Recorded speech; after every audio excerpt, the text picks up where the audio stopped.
Hey guys, welcome back, and if you're new here, welcome to the channel. Today I am tackling the history of the dwarves in the First Age, which turns out to be a deceptively challenging task. In a letter, Tolkien described dwarf history as nowhere central to these tales, though often important. And this is especially true when it comes to our knowledge of the First Age, centered as it is on the wars between the Noldor and Sindar and Morgoth. Dwarves, and even men, are largely given supporting roles in the surviving histories of the time, and almost nothing about the regions and realms outside Beleriand during this period was considered worth writing down. In the late Third and early Fourth Ages, scholars took a renewed interest in the history of the Elder Days, but by this point the dwarves were a dwindling race, and in any case largely preferred to keep their internal affairs private. Furthermore, what little mention of dwarves existed in the records of men and elves was often riddled with misunderstanding, inaccuracy, and outright bias. The elves, of course, have their own ancient grievances, and men, we are told, lusted after their wealth and the work of their hands, and there has been enmity between the races. To look at this issue from a different angle, it's clear that the dwarves' role in Tolkien's earliest writings was pretty minimal. His conception of them evolved significantly between The Hobbit, whose dwarves Tolkien described as conventional and inconsistent Grimm's fairy tale dwarves, and The Lord of the Rings. Much of what we know about the dwarves, particularly their involvement in the First Age, comes from a late stage of Tolkien's writing, and largely consists of incomplete notes and essays whose relationship to other texts is often questionable at best. As usual, in cases of inconsistency, I have given some precedence to The Hobbit, The Lord of the Rings, and the published Silmarillion, but I haven't discounted other sources either, especially Tolkien's letters, the Children of Húrin writings, and the later Silmarillion drafts. The history of the dwarves begins with their creation. Unlike elves and men, who were the product of Ilúvatar's thought and foretold in the great music of the Ainur, dwarves were invented within Arda by the Vala Aule. Tired of waiting for the arrival of students to instruct, Aule created the first dwarves in secret, but was dismayed to find that they lacked wills of their own, and could only act out his own thoughts. Confronted by the voice of Eru himself, Aule repents, saying that he never wanted to usurp Eru's role, or to have such absolute power over other beings. He offers to destroy his creation, but as he raises his hammer to crush them, the dwarves flinch away, showing their first sign of independent volition. Eru informs Aule that he has accepted his creation, and bestowed the spark of true life on them, making the dwarves the adopted children of Ilúvatar. However, having incarnates of any kind running around at this stage of Arda is apparently not an acceptable deviation from his plan. So Eru stipulates that the dwarves must sleep until the planned arrival of his creation, the elves. He also foretells that strife between the elves and dwarves will be common. Since we're talking about the deeps of time here, it's hard to say when exactly this all went down. The Silmarillion says that Aule created the dwarves in the darkness of Arda, which seems to be a reference to the period after Melkor's destruction of the lamps, known as the Sleep of Yavanna, when most of the plants and animals of Middle-earth were dormant due to lack of light. It was definitely during a period when Melkor's ascendance was unchecked, in Middle-earth at least, since Aule took the dangers posed by him into account when designing the dwarves. Since they were to come in the days of the power of Melkor, Aule made the dwarves strong to endure. Therefore they are stone-hard, stubborn, fast in friendship and in enmity, and they suffer toil and hunger and hurt of body more heartily than all other speaking peoples. The unique circumstances of their creation have several other effects on the dwarves generally, as Aule's spouse Yavanna is quick to point out. Because thou hiddest this thought from me until its achievement, thy children will have little love for the things of my love. They will love first the things made by their own hands, as doth their father. They will delve in the earth, and the things that grow and live upon the earth they will not heed. Many a tree shall feel the bite of their iron without pity. Yavanna's concern brings her to Manwe, who deduces the coming of the Ents from their conversation. The Silmarillion tells us that, unlike the dwarves, the Ents were already a part of the theme of Arda before time began, so it's not as though the creation of the dwarves led to the existence of Ents. Apparently they were already destined to show up at some point. However, Yavanna does warn Aule that the Ents will pose a particular threat to his creations, since out of all the children of Ilúvatar, dwarves are most likely to engage in careless forestry. This will have implications down the line. The Silmarillion mentions only that there were 7 fathers of the dwarves, but earlier drafts describe Aule making Durin first, as sort of a prototype, and then 3 additional pairs who were each laid to rest with their female mates, save for Durin who woke alone, making for a total of 13 original dwarves. A late essay called Of Dwarves and Men gives a slightly different account, in which each father of the dwarves was laid to rest amidst a group of others, who were to make up one of the 7 dwarven kindreds.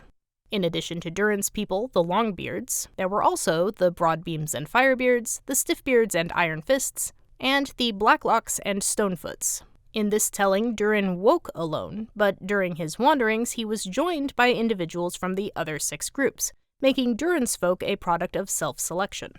The awakening of the dwarves before the rising of the moon or sun is another event that is hard to precisely date. We know that the dwarves could not have awoken before the elves did, and it seems safe to assume that they woke soon after this event, estimated to be around the Valian year 1050. Durin is said to have awoken first, beneath Mount Gundabad in the north of the Misty Mountains. Sometime later, the unnamed fathers of the Broadbeams and Firebeards awoke beneath the Blue Mountains, some 700 or 800 miles to the west.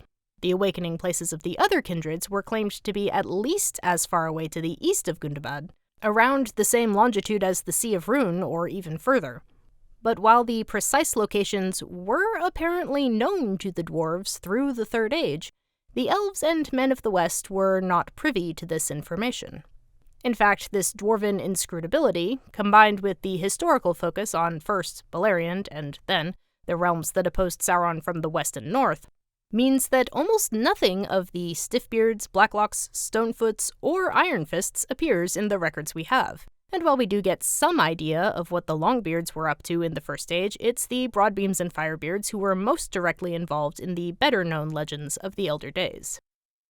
In all cases, it seems that shortly after they awakened, the Dwarven Fathers set about establishing their mansions, which seem to combine properties of a capital city, a fortress, and a mine. Durin walked south from Gundabad until he reached the Dimril Dale, or Azanulbizar in Khuzdul. Looking into the lake of Kheled Zaram, he saw 7 stars arrayed like a crown above his reflection. Not one to question such omens, Durin decided to build his halls under the nearby peaks. Known as Khazad-dûm, the Dwarodelf, this would be the greatest and most important of the dwarven settlements, expanding through the ages in size and majesty. In an essay on the migration of the Sylvan Elves, Tolkien states that when the Eldar first crossed the Misty Mountains, there were as yet no dwarves in those mountains, and the mines of Moria had not been begun. But before the First Age ended, Khazad-dûm would reach a sufficiently impressive state that rumor of it reached even the Elves of Beleriand, and by the start of the Second Age it extended all the way through the mountain range from east to west. By contrast, the fathers of the Broadbeams and Firebeards did not travel far from their awakening places to dig their halls on the eastern slopes of the Ered Luin. These were Tumunzahar or Nogrod to the south, and Gabilgathol or Belagost to the north. Roughly between the two stood Mount Dolmed, towering over the only known pass between Eriador and Beleriand. In the earlier writings, each mansion is explicitly associated with a particular clan, but later writings do not clearly state whether each tribe had its own designated dwelling, or whether Belagost and Nogrod both housed a mix of Broadbeams and Firebeards together. In addition to the instinctive impulse to diggy holes, during these early days it seems the dwarves quickly gained mastery over shaping and carving stone and metal. When they first meet the Sindar in the year 1250 of the Trees, the dwarves of Belagost and Nogrod had already worked extensively in iron and copper. By 1330, shortly after the founding of Menegroth, they could produce steel that would not tarnish, with Belagost's craftsmen already gaining distinction for the superiority of their linked mail. Hardy though they may be, dwarves do need to eat, so they also developed some rudimentary agricultural technology, including a dwarf-powered plow. However, on the whole, farming interested them much less than metalwork and mining, and once their great mansions were established, that meant prospecting journeys were common. Tolkien says though they were loath to migrate and make permanent dwellings or mansions far from their original homes, they were great and hardy travelers, and skilled road makers. Road building was another of the earliest crafts the dwarves mastered. Over the course of the First Age, the Longbeards oversaw the construction of a road that stretched from the gates of Khazad-dûm all the way to the eaves of the Greenwood.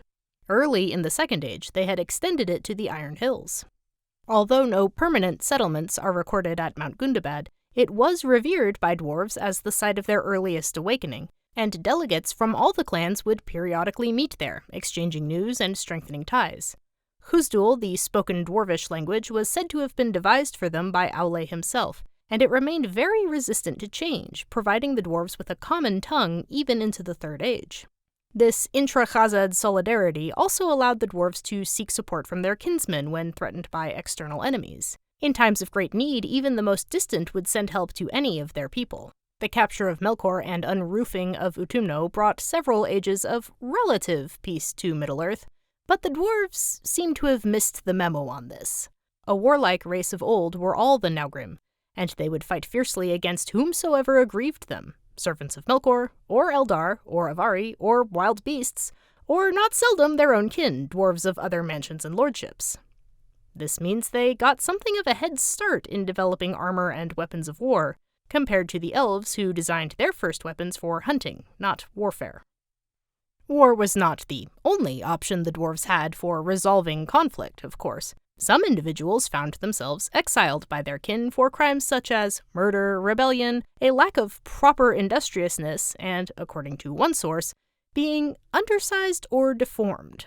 These outlaws and misfits formed bands of their own, collectively known as the Petty Dwarves.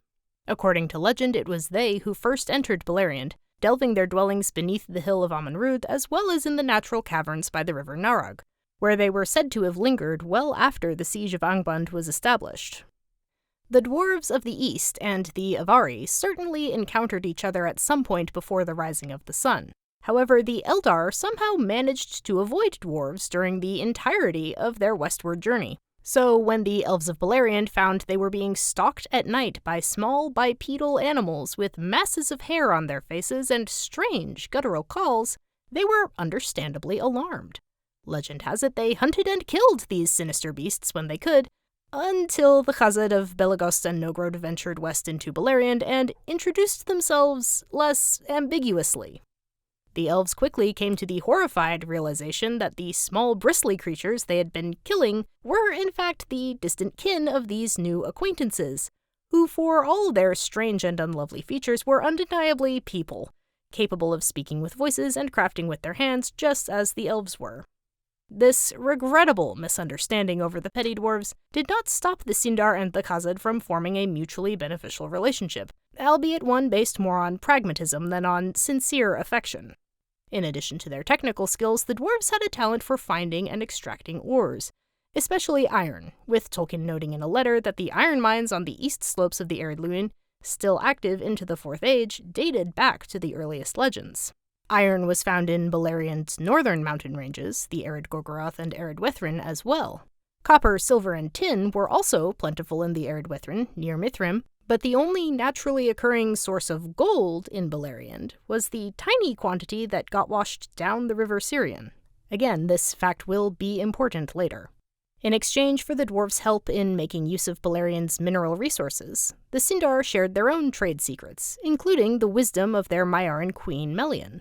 They seem to have excelled the Khazad in arts like woodworking and weaving. The deep forests of Doriath were not suited to either mass manufacturing or commercial agriculture, but Tolkien noted that some flax was produced there, and in the eastern vales beyond the river Aros, the unaffiliated Sindar discovered the art of ranching, and made out like bandits selling food staples to both the dwarves in the east and their woodland kin in the west. Finally, the invention of the Cirth writing system by Dairon, Doriath's national polymath, was enthusiastically adopted by the dwarves. To facilitate all this cultural and material exchange, the dwarves soon helped to establish at least 2 roads and multiple trails, beaten tracks, bridges, and fords across the length and breadth of Beleriand, with the main northern road posited to have extended all the way to Mount Taurus on the coast. In the second age of Melkor's captivity, Melian advised her husband that the prosperous peace they had so far enjoyed would not last forever, and Thingol turned to the dwarves to create Menegroth, which, much like the mansions of the Naugrim, would combine the functions of fortress, palatial dwelling, and the center of Sindarin political power. The dwarves did not agree to this out of the goodness of their hearts, of course, but though the dwarves ever demanded a price for all that they did, whether with delight or with toil, at this time they held themselves paid. Among other goods, Thingol offered them pearls from the Falas, which the dwarves immediately became obsessed with, all the more so since their distaste from the sea kept them from sourcing the pearls directly themselves. One pearl the size of a dove's egg, called Nymphelos, became the prized possession of the Lord of Belegost. Thus properly compensated, the dwarves gladly assisted the elves in making Menegroth the fanciest crib on the hither shore, full stop. Elves and dwarves together, each with their own skill, there wrought out the visions of Melian, images of the wonder and beauty of Valinor beyond the sea. That was the fairest dwelling of any king that has ever been east of the sea. This marks the first time that collaboration between the Eldar and the Khazad resulted in an achievement far surpassing what each could have achieved on their own, and for all the animosity, both innate and earned, that persisted between the two peoples, this is a theme we will see repeated many times. While expanding westward into Beleriand, the dwarves of the Blue Mountains also stayed in contact with the lands to the east. And during the Third Age of Morgoth's captivity, they brought Thingol news of unnerving developments. The dwarves became troubled, and they spoke to King Thingol, saying that the Valar had not rooted out utterly the evils of the north, and now the remnant, having long multiplied in the dark, were coming forth once more and roaming far and wide. There are fell beasts, they said, in the land east of the mountains, and your ancient kindred that dwell there are flying from the plains to the hills. These fleeing elves, it turns out, included the Lyquendi, who ultimately crossed the mountains and reunited with their Sindarin brethren. By this point, the fell things had also been sighted in Beleriand, and Thingol had asked the dwarves if they might help out in the matter of weapons, seeing as they'd done such a good job on the stronghold part of the equation. Thus, even though the Sindar themselves were only beginning to develop smithcraft, Thingol acquired an armory full of axes, spears, swords, and helms, along with rust-free chainmail hauberks, more finely crafted than even the Noldor could manage, all of it made with superior dwarf-tempered steel.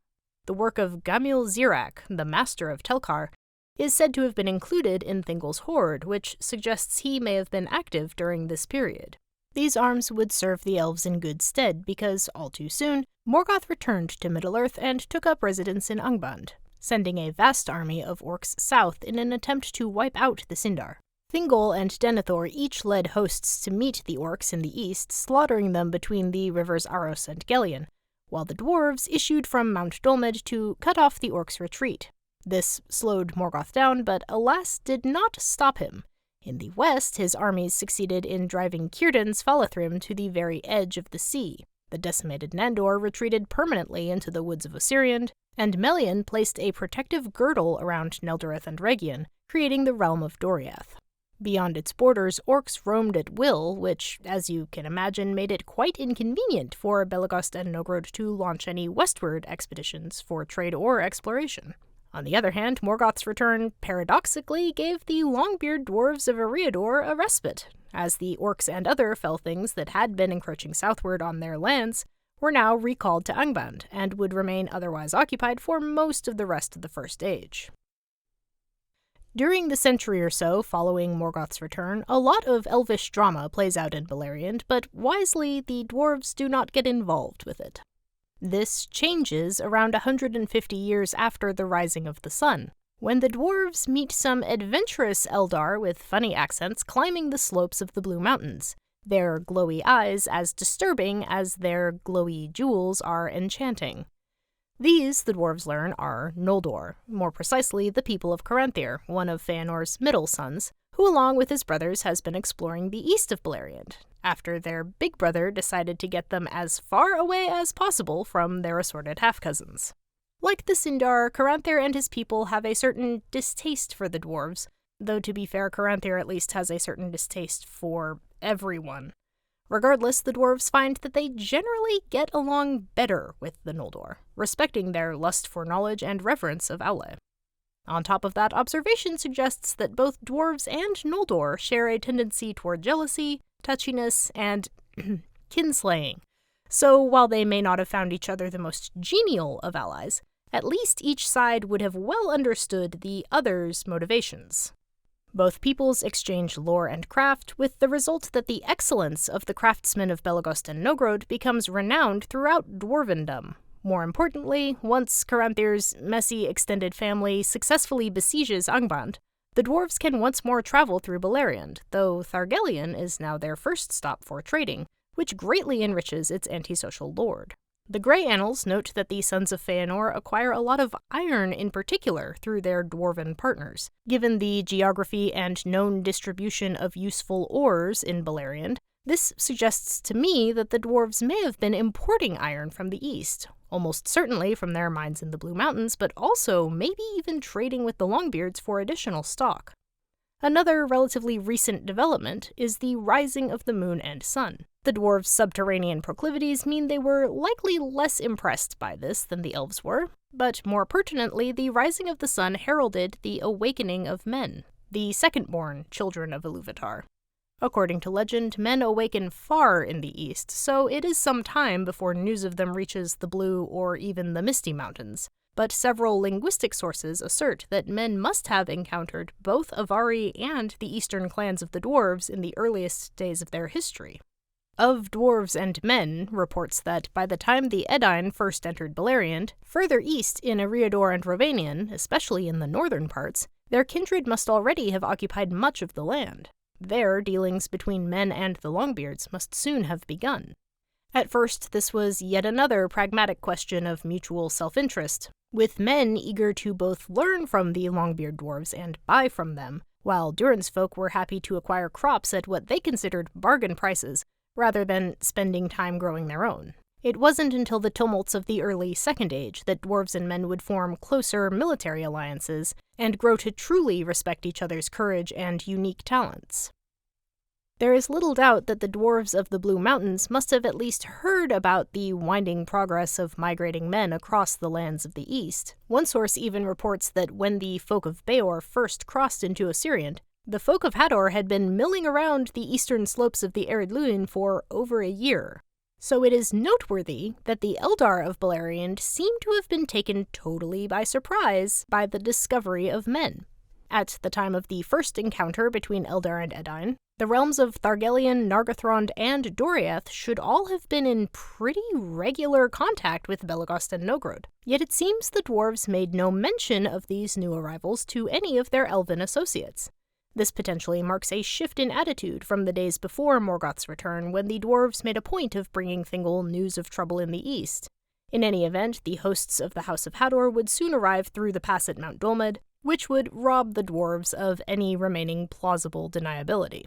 As the long peace wore on and trade between the Ered Luin and the realms of East Beleriand intensified, the dwarves also cultivated an unexpected friendship with Eol, the so-called Dark Elf. Eol had absconded to Nan Elmoth when the Girdle of Melian was placed, horrified at the prospect of being trapped indefinitely in the hell that is other people. This move places him close to the dwarves' northern road into Beleriand, and he gets along so well with them that eventually the dwarves share some of their most closely guarded knowledge with him, including their language. Eol applies this knowledge to the creation of the metal Galvorn and the forging of the blades Anglachel and Anguirel from meteoric iron. The dwarves even invite him into their mansions, a privilege it seems they only ever extended to Eol and later his son Maiglin. The Silmarillion states that the dwarves got a lot of elven news from Eol, which is curious, since Eol is generally described as something of a hermit, maybe not the most up-to-date source. He also has a profound bias against the Noldor, which he does not bother to temper, so you have to wonder just how accurate the information the dwarves got from him was. In fact, late revisions to the story of Eol suggest a rivalry over ties to the dwarves arose between him and the Feanorians. Lately, Eol had visited Nogrod often. He had become very friendly with the dwarves of Nogrod, since those of Belegost to the north had become friends of Caranthir, son of Feanor. Curufin, of course, knew well of Eol's hatred of the Noldor. Also, he knew of Eol's friendship with the dwarves of Nogrod, among whom he had tried with some success to stir up unfriendliness to the Noldor. Dark elven competitors notwithstanding, during this period the dwarves of both mansions are most often mentioned in association with the Noldor, who had brought a lot of gold and gems with them from Valinor. The dwarves hadn't had much previous exposure to these materials or techniques, and they were eager to delve into the possibilities they represented. Finrod especially possessed an abundance of finery and enlisted the help of the Naugrim to expand the ancient tunnels on the banks of the Narog into the hidden refuge of Nargothrond. Depending on whom you ask, in doing so, Finrod was building on the earlier work of the petty dwarves, dating back to before the first elves had even arrived in the area. Never a numerous people, by this point the petty dwarves had dwindled to only a handful of individuals, and seeing as they weren't really using all of that space, they initially seemed willing to work out a deal with Finrod, who offered them gold in exchange for their help. However, late sources state that the petty dwarves, led by Mime, later turned on Finrod, attempting to kill him in his sleep, at which point Finrod, quite understandably, threw them out. Finrod would later turn to the dwarves of the Ered Luin to help further expand and refine Nargothrond, and in that time was made for him the Nauglamir, the necklace of the dwarves, most renowned of their works in the Elder Days. It was a carcanet of gold, and set therein were gems uncounted from Valinor, but it had a power within it so that it rested lightly on its wearer as a strand of flax, and whatsoever neck it clasped, it sat always with grace and loveliness. Other notable works of dwarven craft from the period include Angrist, the knife Beren took from Curufin, which he used to cut the Silmaril from Morgoth's crown, and the dragon helm of Dorlomin. Along with the sword Narsil, these were the work of Telkar of Nogrod, the greatest dwarven craftsman of the First Age. But apart from his great skill and the names of some of his works, we know essentially nothing about Telkar, except for one note that lists Gamil Zirak as his old master, and that he must have been alive around this period. The history of the Dragon Helm of Dorlomin is particularly important in understanding the dwarves' role in the War of the Jewels. According to the Tale of the Children of Húrin, it was originally made by Telkar for Azaghal, the Lord of Belegost. Azaghal, the story goes, was waylaid on the road by orcs, but was saved when Maithros showed up to chase the orcs back to Angband, which really seems to have been a favorite pastime of his. Azaghal gave Maithros a lovely thank you gift, which included the Dragon Helm. That helm was made of grey steel adorned with gold, and on it were graven runes of victory. A power was in it that guarded any who wore it from wound or death, for the sword that hewed it was broken, and the dart that smote it sprang aside. It had a visor, after the manner of those that the dwarves used in their forges for the shielding of their eyes, and the face of one that wore it struck fear into the hearts of all beholders, but was itself guarded from dart and fire. Upon its crest was set in defiance a gilded image of the head of Glaurung the dragon, for it had been made soon after he first issued from the gates of Morgoth. Maithros, in turn, forwarded this impressive piece to his favorite cousin, Fingon, a fitting gift since Fingon led the force that had repelled Glaurung in the first place. The elves did not find the dragon helm to be either comfortable or particularly fashionable, so in 416 Fingon offered it to his vassal Hador, an ancestor of Túrin, who was the only one strong enough to plausibly use it. The story of the helm's origins tells us quite a few things. For instance, that Azaghal and Telkar were contemporaries, and that both were alive at some point between 260, the year Glaurung first emerged, and 416 when the helm made its way to Hador. It demonstrates that the dwarves had heard about Glaurung and designed custom gear for use against him well before the Dagor Bragollach, at a time when Glaurung himself had yet to directly threaten the dwarves' mansions or roads, and actually hadn't even made it past Dorthonion. The story of Azaghal's waylaying provides a concrete example of the kind of threat Morgoth still posed even while besieged, and how the Noldor's success or failure in containing that threat affected other peoples and realms. It shows how dwarf-made artifacts, as well as the legends of their making, could pass from hand to hand even without the dwarves' personal involvement in their transport. And finally, it offers further evidence that Belegost in particular had an especially close relationship with the Noldor of the Northeast, not just a question of lucrative trade, but also of some mutual respect. In the year 455 of the Sun, the long peace ended, and the siege of Angband was broken in the battle known as the Dagor Bragollach. No mention is made of the dwarves being involved in the actual fighting, but in the aftermath of the battle, Balerion's fragile security is shattered. Morgoth manages to take control of both the Pass of Sirion in the west and Maglor's Gap in the east, so that the orcs can travel freely down the rivers Sirion and Kellen. They surround Doriath, ravage Thargelion, and oppress Nargothrond, which in a few years will also lose its king, Finrod, to a combination of doom and Feanorian malfeasance.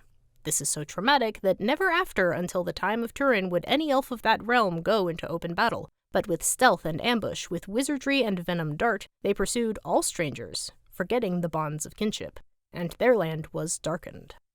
Maedhros does continue to hold Himring for a while, resecuring the Pass of Aglon and contesting Morgoth's control of the northern marches, which means it's at least plausible the dwarves could have continued to make some use of their northern road.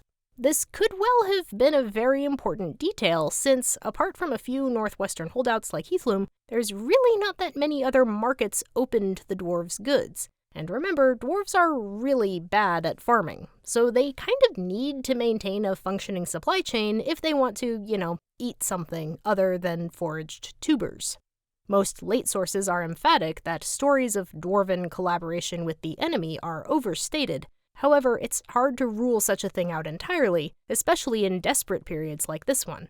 And even if the dwarves consciously sought to avoid entanglement with the forces of evil, that might not have been as easy as it sounds, since Beleriand is now swarming with Morgoth's spies and covert agents. The following decades see a second wave of mortal migration, which is not exactly a development welcomed by the harried Eldar and Edain, but it probably cheered the dwarves up quite a bit, at least in the short term. Many of these new tribes take service with the Feanorians and settle the western slopes of the arid Luin, filling the region with well-disposed populations. The Silmarillion even says some of the Easterlings had greater liking for the dwarves of the mountains than for the elves.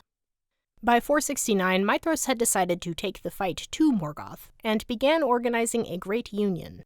Now, from their very creation, the dwarves were given an innate power of resistance against the domination of evil wills, and by their own account, they've had a feud with the orcs for even longer than the elves have.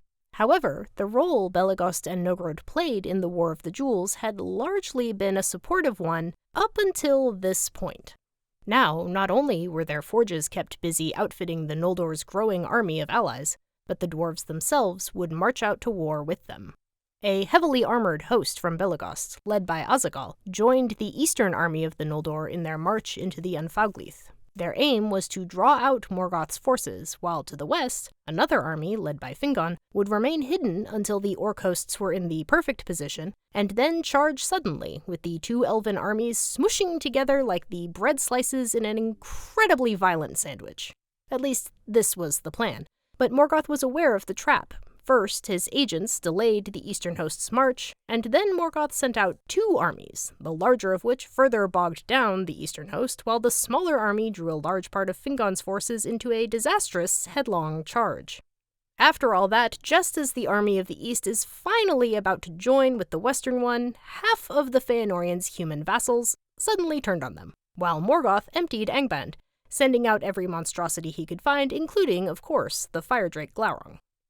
With the hitherto indefatigable Feanorians about to be overwhelmed, the company from Belegost got a chance to show their quality.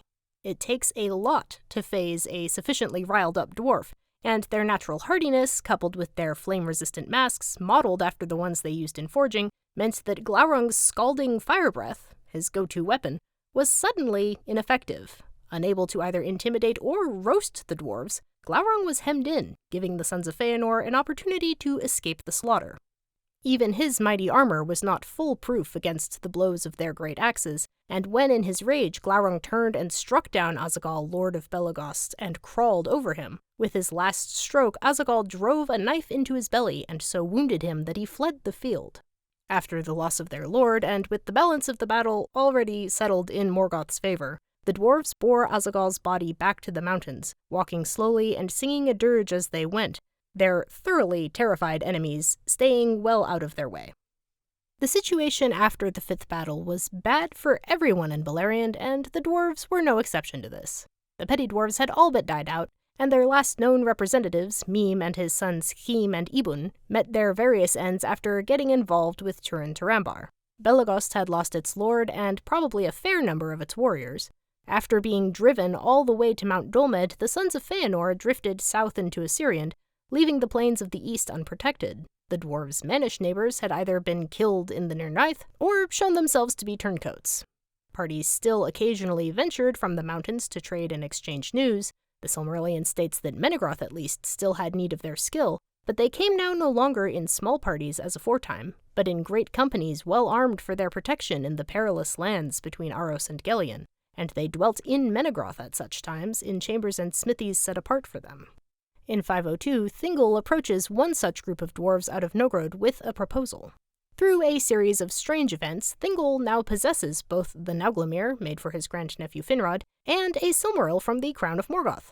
Having become quite attached to the Silmaril, which the genre-savvy among you will note is never a positive development, Thingol wants the dwarves to set it in the Nauglamir, so he can wear it around his neck and have it near him at all times. Very normal and not at all creepily obsessive of him, I'm sure you'll agree.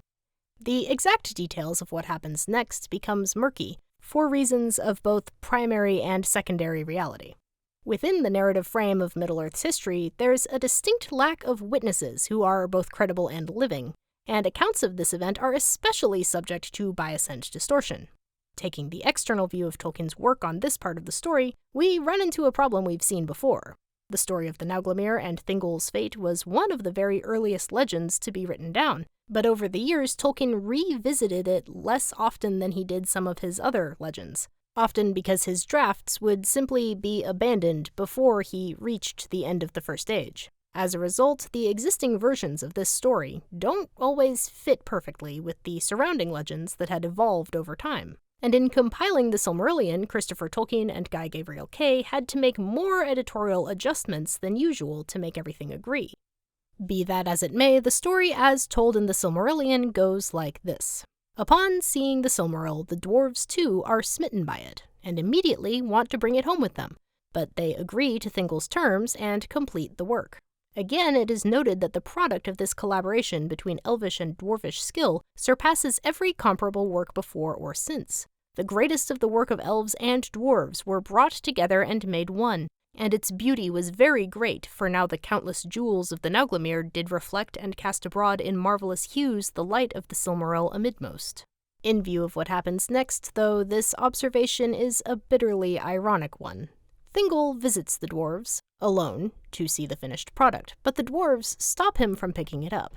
You see, in the course of their labors, they have been strongly reminded that the Nauglamir is the work of their people, and they object that it's not exactly clear what right Thingol has to it now that its proper owner Finrod is dead, with neither his realm nor any clear heir remaining.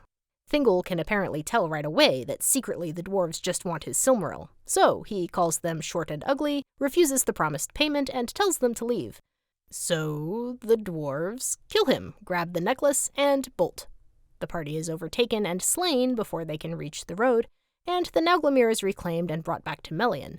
Two lone survivors, however, make it back to Nogrod, where they tell their people that Thingol ordered their companions killed so that he could avoid paying their fee. Naturally enraged at the loss of their great craftsmen and warriors to such petty treachery, the dwarves of Nogrod prepare a counterstrike and send to their kinsmen in Belegost for aid. But even if Belegost were in a position to help, which is unlikely given the impacts of the Nirnaeth Arnoediad and its fallout, they don't think attacking Doriath is a great idea. Nogrod is not dissuaded, and a great host of dwarves marches on the Hidden Kingdom. Ordinarily, such an undertaking would be utterly futile, but after Thingol's death, Melian has vanished, overcome by mystical Mairan grief, and her girdle, which would have prevented any unauthorized entry, has fallen. Abruptly unprotected and leaderless, the Grey Elves fall into chaos, and the dwarves of Nogrod sack Menegroth and once again carry off the Silmaril.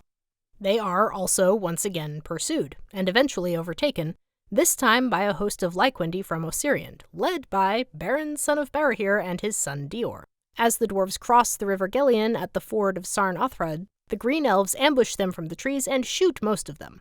According to the Silmarillion, Beren personally duels the here unnamed Lord of Nogrod, defeats him, and wrests from him the Nauglamir. But the dwarf lays his dying curse on all the treasure because apparently neither the Nauglamir nor the Silmaril are yet subject to a sufficient number of curses, dooms, and ill-starred vows. A small group of dwarves does escape the elves' initial engagement, but as they approach Mount Dolmed, the Ents appear and drive the dwarves south into the forests, whence it is said came never one to climb the high passes that led to their homes. This proves to be the dwarves' last real deed of note in the First Age of Beleriand. Until the War of Wrath, a scant 4 decades after the first sack of Doriath, all anyone really can do is try to hold out against Morgoth's advances. There are practically no military allies or friendly trading partners left east of Sirion, with men either answering to Morgoth or oppressed by his servants. The Grey and Green Elves have acquired a lasting distrust of the dwarves, and the Feanorians are both broke and a bit preoccupied at the moment. Thus, even before the sinking of Beleriand, it's probable Belegost and Nogrod were already being slowly abandoned. Nogrod seems to have been seriously weakened by its engagement with the Sindar, and the dwarves of Belegost were filled with dismay at the calamity and fear for its outcome, and this hastened their departure eastward to Khazad-dûm. While some of the remaining Broadbeams and Firebeards would stay in the Blue Mountains, remember those iron mines which were still seeing traffic in the time of Bilbo and Frodo, most seem to have joined their Longbeard cousins. Appendix A to The Lord of the Rings tells us, after the end of the First Age, the power and wealth of Khazad-dûm was much increased, for it was enriched by many people and much lore and craft when the ancient cities of Nogrod and Belegost in the Blue Mountains were ruined at the breaking of Thangorodrim. These refugees would have been doubly welcome as potential military reinforcements. The titanic conflict in Beleriand meant increasing trouble in Eriador, as orcs, dragons, and even a Balrog fled the host of the West, and the Longbeards were obliged to strengthen their ties with the scattered settlements of men to repel these hostile forces. Harboring the survivors of Nogrod did not exactly endear the dwarves of Moria to the Sindarin rulers of the newly founded Sylvan realms, but it's not like dwarves and wood elves get along particularly well anyway, and the surviving Noldor took the role of mediators between the two groups, which is quite a surprising development in light of the patterns of behavior that the Noldor have historically demonstrated. Throughout the Second and Third Ages, the dwarves were ever more directly involved in Arda's wider history, losing and reclaiming territories, founding new kingdoms, warring with goblins, and negotiating their coexistence with various elven and human factions. But as far as the First Age goes, there's really not much more to say. While the presence and influence of the dwarves collectively is undeniable, the roles they played don't lend themselves well to the kind of heroic legend that the elven approach to history favors. Even their most important works and deeds are only recorded insofar as they relate to the great leaders and champions of elves and men. But even where it is absent, the dwarven perspective on the Elder Days has a paradoxical weight on the narrative. It emphasizes how even the over-the-top, literally world-shattering events of the Silmarillion are still only part of the whole story, one so vast and intricate that no single account could do it justice. If you enjoyed this video, smite the like button like it is withholding a previously negotiated payment of pearls. Consider subscribing if you support delving into the lore too greedily and too deep. Thank you to everyone for watching, and particular thanks to my patrons, including Rusandal, Rico Mariani, Perhyle the Gardener, Amar, Catherine Berry, Dr. Newton Wen, Steve B., James A. McCormick, Gandalf the Grey, Nick Riallo, Jeremy Buckingham, Dorwin Gray, Zach Burns, Brendan Mooney, Joel Bion, and Jared Carver.